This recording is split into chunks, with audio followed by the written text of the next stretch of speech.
இதனிடையே குமரி மாவட்டத்தில் பிறை தெரிந்ததாகவும் அதன்படி இன்றே ரமலான் பண்டிகையை கொண்டாட வேண்டும் என தமிழக தௌஹீத் ஜமாத் மாநில தலைவர் அல்தாஃபி தெரிவித்துள்ளார்.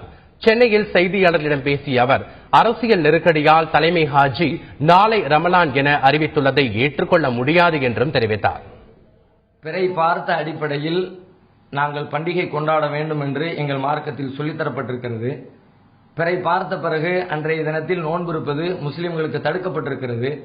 அந்த வகையில் இன்றைய தினம் தமிழகத்தின் தென்கோடியாக இருக்கிற கன்னியாகுமரி மாவட்டம் தெங்கம்புதூரில் பல்வேறு முஸ்லிம் சகோதரர்கள், பலதரப்பட்ட கொள்கை பிரிவை சார்ந்தவர்கள் பிறை பார்த்திருக்கிறார்கள். இதற்கு மாற்றமாக சென்னை தலைமை ஹாஜி நாளை அறிவித்திருக்கிறார். ஆனால் இந்த அறிவிப்பு ஏற்க தகுந்தது அல்ல.